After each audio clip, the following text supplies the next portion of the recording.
जय हिंद साथियों, मैं आदेश आपका राही आदि क्लासेस में स्वागत करता हूं। तो हम सभी पढ़ रहे थे समास। समास में हमने तत्पुरुष समास को कल पढ़ा था। उसके पहले हमने अव्ययी भाव समास और द्वंद्व समास को पढ़ लिया है। आज हम समास चैप्टर को समाप्त कर लेंगे। आज हम पढ़ेंगे जो हमारा सबसे पहला समास है यानी चौथा समास है, वह है कर्मधारय समास। क्या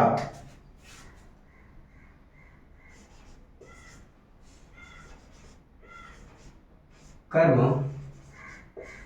धारय समास।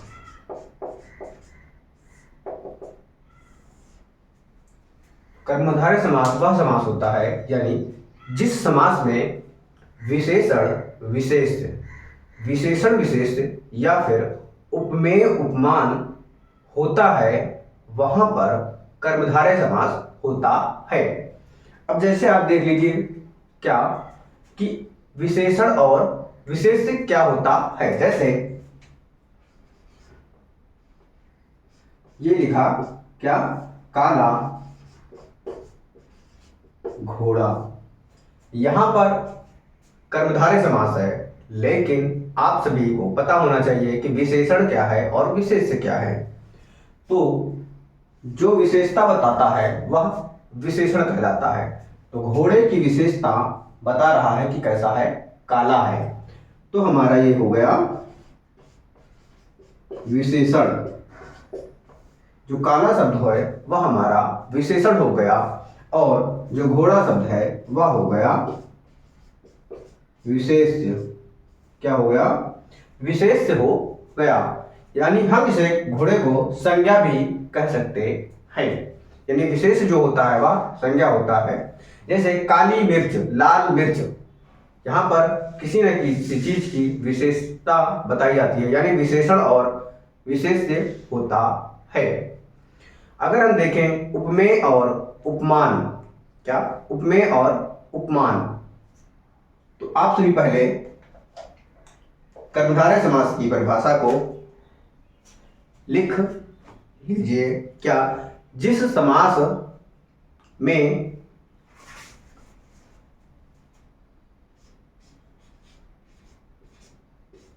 जिस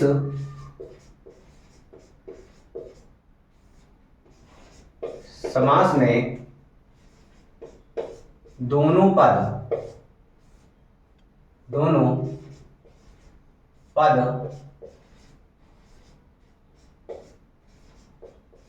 विशेषण, दोनों पद विशेषण विशेष्य विशेषण विशेष्य या उपमेय उपमान या उपमेय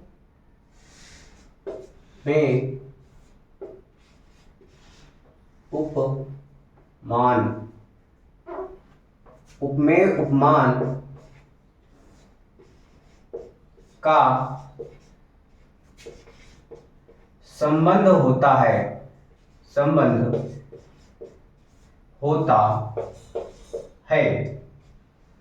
वहां पर होता है, वहां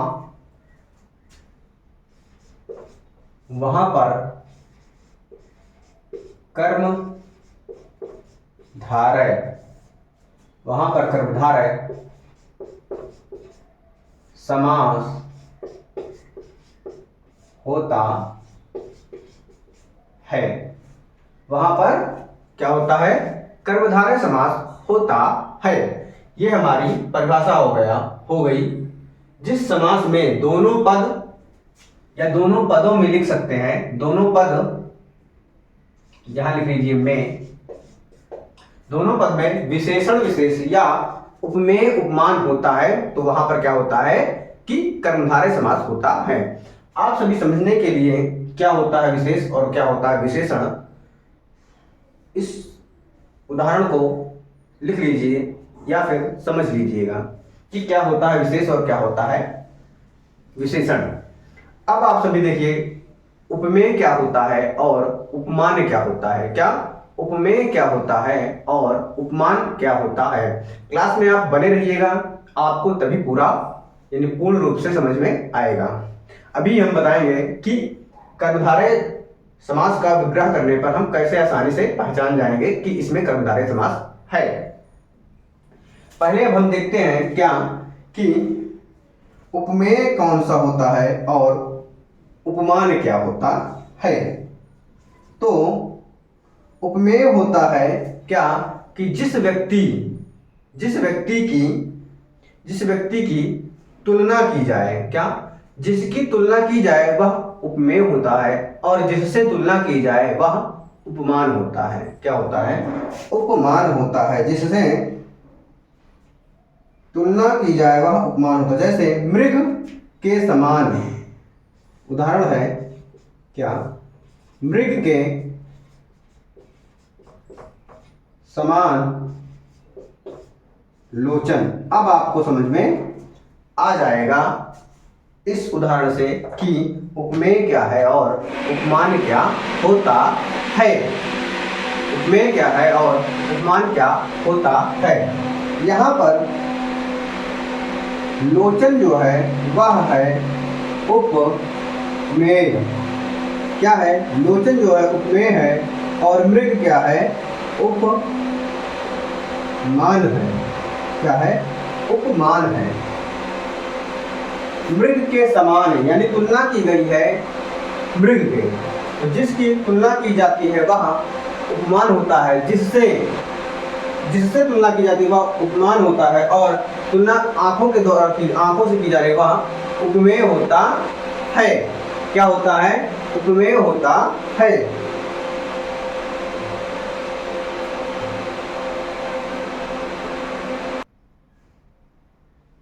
क्या था कि यहां पर आंख की तुलना की जा रही है तो यह हो गया उपमेय, और किससे तुलना की जा रही है? मृग से, तो यहां पर यह हो गया उपमान। अब हम चलते हैं इसके कुछ उदाहरण की तरफ।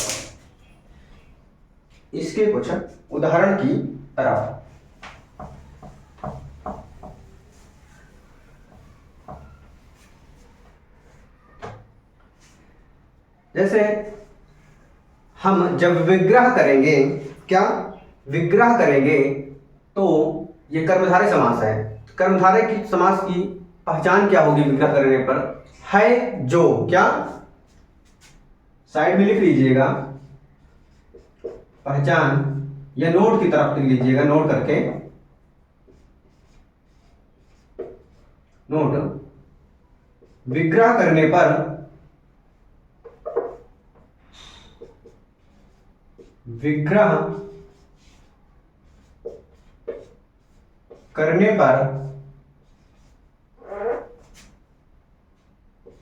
है जो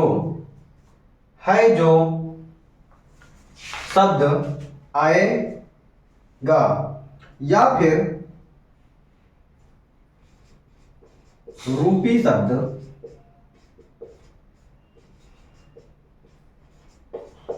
आएगा। क्या आएगा? रूपी शब्द आएगा विग्रह करने पर। जब जैसे हम उदाहरण देखेंगे उस हिसाब से अब आपको हम समझा देंगे कहां पर है जो आता है और कहां पर रूपी आता है। तब आसानी से आप सभी विग्रह जब करेंगे, आसानी से, बहुत ही आसानी से, समास बहुत ही आसान है, आप सभी समझ जाएंगे। बस ये है कि आप हमारा साथ दीजिए, क्लास में पूरी तरीके से बने रहिए और अधिक से अधिक लोगों को जुड़ते रहिए ताकि उन लोगों तक भी पहुंचे। तो जो हमारा इसका उदाहरण है, जैसे हम लिखेंगे क्या कि भला मानस। कैसा? भला मानस। अब यहां पर मानस जो है वह मनुष्य को प्रदर्शित कर रहा है और भला शब्द उसकी विशेषता बता रहा है कि वह अच्छा है। कैसा है? भला मानस यानी भला व्यक्ति। तो यहां पर हम विग्रह करने पर लिख सकते हैं क्या? भला है जो मानस। क्या? भला है जो मानस। क्या?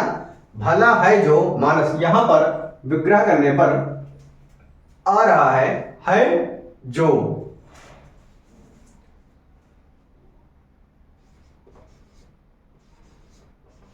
दूसरा उदाहरण है सुपुत्र। सु मीन्स अच्छा होता है। क्या?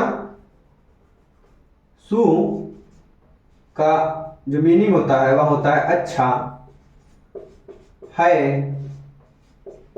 जो पुत्र। क्या? अच्छा है जो पुत्र। यहां पर आया है जो, यानी विग्रह करने पर है जो निकल कर आ रहा है, इसलिए हम आसानी से पहचान जाएंगे कि यहां पर कर्मधारय समास है। और आप सभी यह भी देख रहे हैं कि यहां पर विशेष और विशेषण जैसे शब्द आ रहे हैं और उपमेय और उपमान जैसे भी शब्द अभी कुछ उदाहरण में आपको दिख जाएंगे। जैसे यहाँ पर सुपुत्र, अच्छा है जो पुत्र। ये पुत्र कैसा है? अच्छा है। पुत्र क्या हुआ? विशेष हो गया। अच्छा क्या हो गया? विशेषता हो गई, विशेषण हो गई उसकी बता रहा है। मानस विशेष हो गया, कैसा है? भला है, अच्छा है, विशेषण हो गया। उसके बाद लिखते हैं दुरात्मा। क्या? दुरात्मा। यहां पे भी आप सभी कह सकते हैं दुर मतलब बुरी, बुरी है जो आत्मा। क्या? बुरी है जो आत्मा। आत्मा कैसी है? बुरी है। तो यहां पर भी विशेषण विशेष शब्द आ गया और विग्रह करने पर है जो शब्द आ रहा है। उसके बाद देखते हैं अगला, क्या? अध पका। क्या? अध पका। क्या नजर लिखा हुआ है? उदाहरण अध पका, आधा है जो पका। पका कैसा है? आधा है। पका शब्द की विशेषता है क्या? कि अधूरा पका हुआ है। तो यहाँ पर विशेषण विशेष शब्द आ रहा है और विग्रह करने पर है जो आधा है जो पका, है जो शब्द भी निकल कर आ रहे हैं बाहर। इसका एक उदाहरण और देख लीजिए। जैसे क्या? पुरुषोत्तम। क्या? पुरुषोत्तम। यहां पर पुरुष है जो उत्तम। कैसा? पुरुष है जो उत्तम, है जो शब्द निकल कर आ रहा है पुरुषोत्तम में। तो यहां पर आप सभी कर्मधारय को समझ गए होंगे। और देख लीजिए इसके उदाहरण को। जैसे स्त्री रत्न। क्या? स्त्री रत्न। इसका जो विग्रह होगा वह क्या होगा कि स्त्री रूपी रत्न। यहां पर देखिए आप सभी कि विग्रह करने पर इसमें है जो या फिर रूपी जैसे शब्द आ रहा है। यहां पर क्या था? विशेषण और विशेष था। यहां पर क्या है? उपमेय और उपमान है। यहां पर तुलना की जा रही है। स्त्री रूपी रत्न, कैसे ही तुलना है कि स्त्री रूपी रत्न है। तो यहां पर रूपी निकल कर आया, जैसे स्त्री रूपी। इसका और उदाहरण देखते हैं कि देहलता। देह लता। देह कैसी है? लता जैसी। देह रूपी लता, देह रूपी लता। देह में शरीर, लता में पत्ते, यानी मुलायम जैसे हो। तो देह लता यानी देह रूपी लता। फिर लिखते हैं क्या? क्रोधाग्नि। क्रोध रूपी अग्नि, क्रोधाग्नि। क्रोधाग्नि। क्या? क्रोध रूपी अग्नि। यह हमारा कर्मधारय समास आज समाप्त हुआ। अब हम इसके आगे पढ़ेंगे कौन सा? द्विगु समास।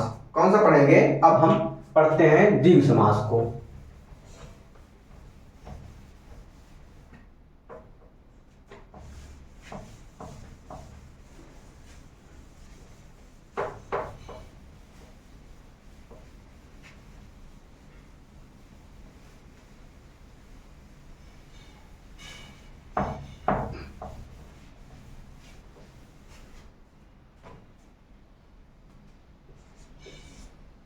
पांचवा है द्विगु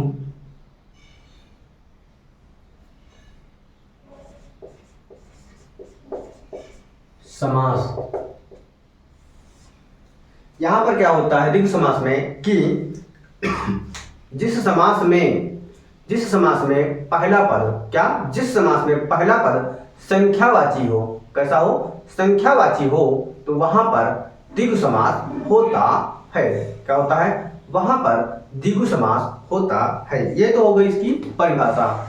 इसकी परिभाषा को हम पहले लिखते हैं, उसके बाद उदाहरण के माध्यम से समझते हैं। परिभाषा क्या है कि जिस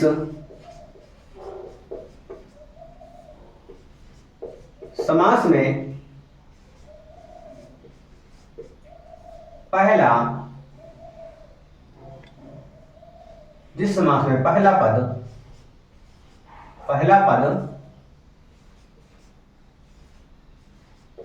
संख्यावाचक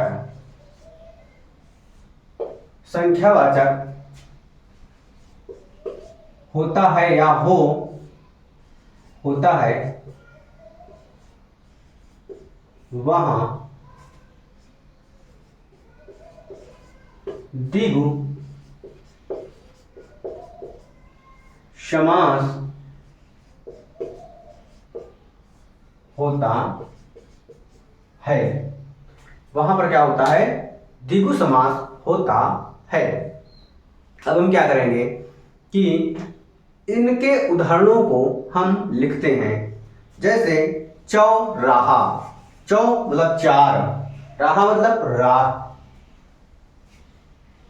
इसके उदाहरण है क्या, चौराहा, यानी चाओ मीन्स चौ मतलब चार, राहों का समूह। यहां पर क्या आएगा, समूह का समूह शब्द आएगा या आ सकता है, कर सकते हैं। चार राहों का समूह, यानी चार रास्ते जहां पर हो तो उसे चौराहा कहते हैं। तो चार क्या है, चार संख्यावाची है, तो संख्या है, तो यहां इसलिए द्विगु समास होता है। क्या हुआ, यहां पर द्विगु समास होता है। जैसे चार पाई, क्या, चार पाई, यहां पर भी पहला संख्यावाची शब्द आ रहा है। चार पाई हो गया। या सप्ताह हो गया, क्या, सप्ताह, 7 दिनों का समूह। या फिर त्रिफला कह सकते हैं, त्रिफला यानी 3 फल। तो यहां पर भी संख्यावाची शब्द आ रहे हैं। जैसे दोपहर, दोपहर हो गया, यानी दो प्रहरियों का समूह, 2 पहर बीत चुके हैं, तो संख्या है 2, इसलिए द्विगु समास है, क्योंकि संख्या आ रहा है। उसके बाद नवरत्न, क्या, नवरत्न, सतसई, ये हमारे क्या हैं कि द्विगु समास के अंतर्गत आ रहे हैं। क्यों आ रहे हैं, क्योंकि इन सभी उदाहरणों में इसका जो पहला है शब्द वह संख्यावाची शब्द है, इसलिए यहां पर यह द्विगु समास है। अब आप सभी द्विगु समास को आसानी से पहचान जाएंगे और कर्मधारय समास को भी आप आसानी से पहचान जाएंगे। इसके बाद हम अब पढ़ते हैं लास्ट, क्या, बहुव्रीहि समास। क्या पढ़ेंगे, लास्ट है हमारा बहुव्रीहि समास।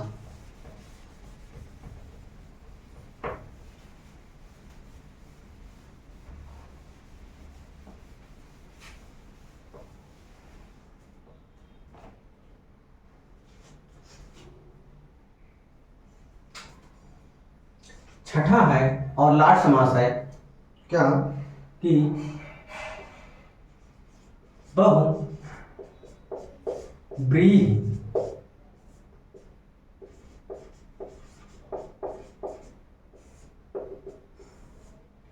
समास। क्या है, बहुब्रीहि समास को हम अब देखेंगे।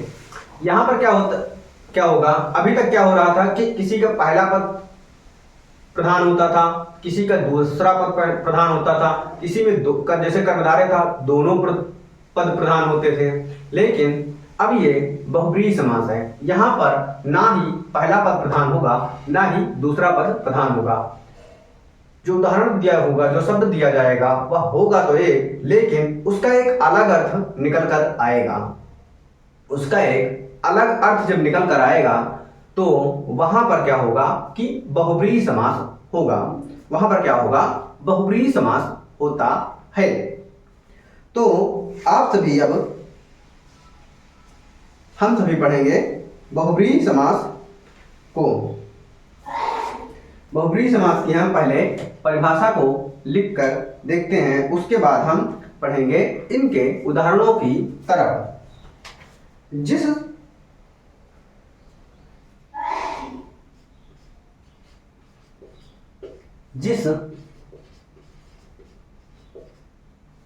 समास में जिस समास में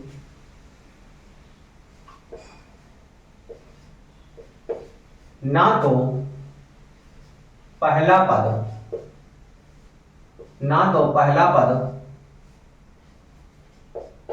या पहला पूर्व पद भी कह सकते हैं, ना तो पहला पद और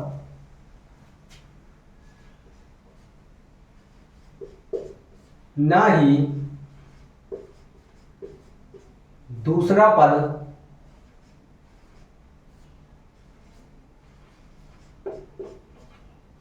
प्रधान होता है।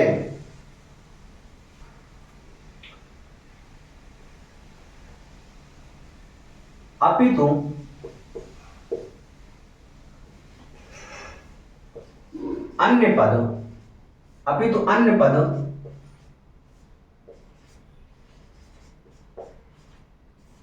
अन्य पद प्रधान होता है या अन्य पद प्रधान हो तो वहां पर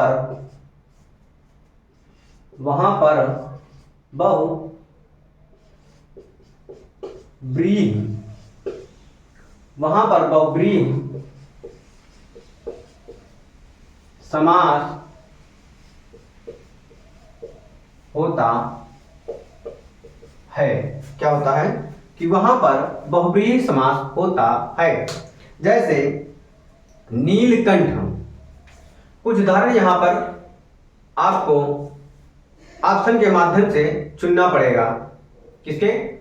ऑप्शन के माध्यम से चुनना पड़ेगा, क्योंकि जो कर्मधारय समास होगा और बहुब्रीहि समास होगा उनके कुछ उदाहरण आपको यहां पर मिल जाएंगे एक समान रूप से। जैसे नीलकंठ, कंठ कैसा है? नीला है। कंठ कैसा है? नीला है। जैसे इसके उदाहरण देखते हैं,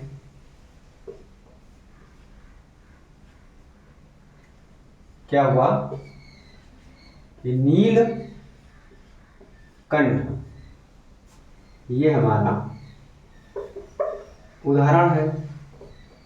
अगर ऑप्शन में बहुब्रीहि ना हो तो हम इस उदाहरण को नीलकंठ को कर्मधारय चुनेंगे। क्यों? क्योंकि कंठ कैसा है? नीला है। कंठ की विशेषता बता रहा है कि वह नीला है। लेकिन नीलकंठ शब्द है, एक तीसरा यानी अन्य पद आ रहा है। नीलकंठ किसे कहते हैं? शंकर जी को भी बोलते हैं। तो यहां पर इस नीलकंठ शब्द में कर्मधारय समास भी है और बहुब्रीहि समास भी है। तो दोनों में से यानी कर्मधारय और बहुब्रीहि समास दोनों में से कोई एक ही होगा। क्या होगा? कोई एक ही विकल्प में होगा, या फिर कर्मधारय या फिर बहुब्रीहि। तो आप उन दोनों में से एक को चुनेंगे। लेकिन मान लो अगर दोनों होता है तब हम यहां पर बहुब्रीहि समास को वरीयता देंगे। क्यों देंगे? क्योंकि ये भगवान है, भगवान शंकर जी के बारे में आ रहा है एक अलग शब्द, तो इसलिए फिर हम बहुब्रीहि पे टिक कर देंगे और जो भी कमीशन होगा वो जो मानेगा वही हो जाएगा। पहली बार एक ही देगा, या तो कर्मधारय या फिर बहुब्रीहि। तो उम्मीद है आप सभी मेरी बात को समझ में आ गया होगा, मेरी बात को आपको समझ में आ गया होगा। अब हम क्या चलते हैं इस उदाहरणों को और देखते हैं। कुछ उदाहरण जैसे क्या, पीतांबर, क्या पीतांबर, पीतांबर शब्द में भी आप सभी कह सकते हैं कि विशेषण विशेष है इसलिए कर्मधारय होगा। हाँ, लेकिन बहुब्रीहि ऑप्शन में फिर आ जाएगा कि या तो ऑप्शन में कोई एक देगा कर्मधारय या बहुब्रीहि। जब दोनों एक साथ दे दे तो बहुब्रीहि को हम वरीयता दे देंगे। पीला है अंबर, पीला है अंबर जिसका, यहां पर क्या आएगा, है और जिसका शब्द आ जाएगा विग्रह करने पर। पीला है अंबर जिसका, अर्थात श्री कृष्ण जी पीला वस्त्र को धारण करते हैं, इसलिए पीतांबर में बहुब्रीहि और कर्मधारय समास दोनों है। लेकिन फिर वही जिस हिसाब से हम ऑप्शन को देखेंगे, 4 ऑप्शन आपको मिलेंगे। हाँ, बिहार शिक्षक भर्ती में वहाँ 5 ऑप्शन मिलेंगे, तो जो भी ऑप्शन होंगे 4 या 5, तो हम उस ऑप्शन के तहत चुन लेंगे।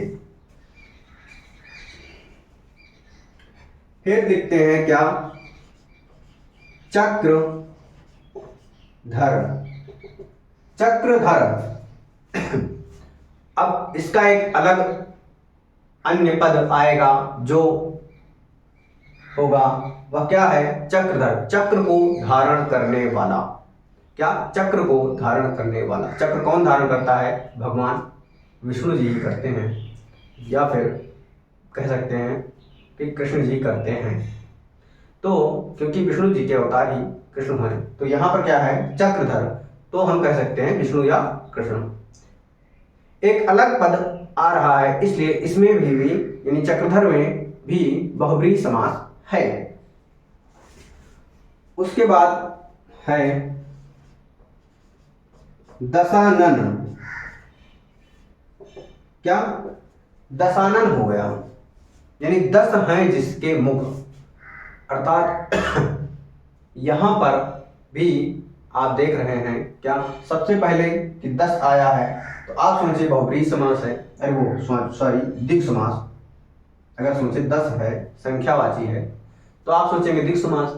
लेकिन यहाँ पर एक अलग जब आ रहा है निकल कर, एक अलग अर्थ निकल कर आ रहे, तो वहां पर हम द्विग समास को वरीयता नहीं देंगे, क्या देंगे, बहुब्रीहि को ही वरीयता देंगे। इसलिए यहाँ पर भी हम किसको टिक करेंगे, बहुब्रीहि, यानी दशानन में भी बहुब्रीहि का हम टिक करेंगे। उसके बाद है अगला उदाहरण, क्या है, खगेश। खगेश, खगेश का एक अलग अर्थ है यहाँ पर, क्या, गरुड़। क्या है, खा मीन्स आकाश होता है, और गामी देश मीन्स विचरण करने वाला, आकाश में विचरण करने वाला। तो बहुत सारे पक्षी हैं, लेकिन यहाँ पर खगेश जो एक अलग अर्थ के रूप में आता है, वह आता है वरुण के रूप में। किसके, वरुण के रूप में आता है। तो आप सभी ध्यान दीजिएगा, इस खगेश शब्द में क्या है, बहुब्रीहि समास होता है। उसके बाद है, यहां पर देखते हैं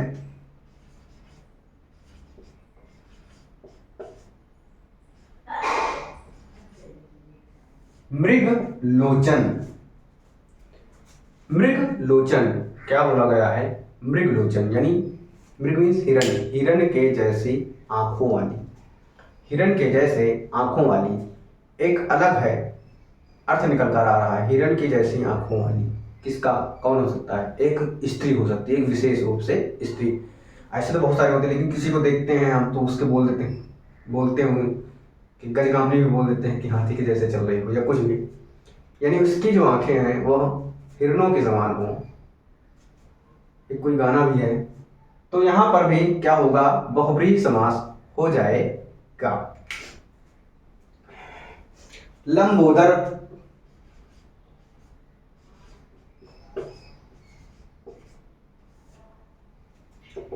क्या है? अगला उदाहरण क्या है? लंबोदर। लंबोदर किसको बोलते हैं? भगवान गणेश जी को बोलते हैं। किसको? गणेश जी को बोलते हैं। तो यहाँ पर भी लंबोदर शब्द से भी एक अलग अर्थ निकल कर आया, गणेश जी। तो यहाँ इस लंबोदर शब्द में भी क्या है? बहुब्रीहि समास होता है। बहुब्रीहि समास में आप किसी भी देवी देवताओं का नाम पा जाइए, पर्यायवाची भी पा जाएंगे, जो भी लिखा रहेगा वहां पर, तो वहां पर आप हमेशा सोचना ही नहीं है ज़्यादा, जो भी देवी देवताओं का नाम मिले सीधे सीधे टिक कर देना है बहुब्रीहि समास पर। उन 4 ऑप्शनों में से देखना है, कहीं भी बहुब्रीहि नजर आए ABCD, आप उसी पे टिक कर दीजिएगा। आपका उत्तर, आंसर, विकल्प जो भी होगा वह सही हो जाएगा।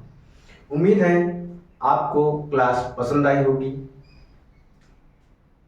जो आपका डाउट हो आप कमेंट के माध्यम से पूछ सकते हैं, जो आपकी राय हो वह भी आप कमेंट में दे सकते हैं। बस आप अपना साथ दीजिए, साथ मेरे साथ बनाए रखिए, आप अपना प्यार दीजिए थोड़ा, बाकी मैं आपको अच्छा से अच्छा देने का प्रयास करूँगा। चलिए आज की क्लास को हम यहीं पे समाप्त करते हैं। जो लोग भी शुरू से अंत तक क्लास में जुड़े हैं या जो लोग भी साथ दे रहे हैं उनको तहे दिल से धन्यवाद।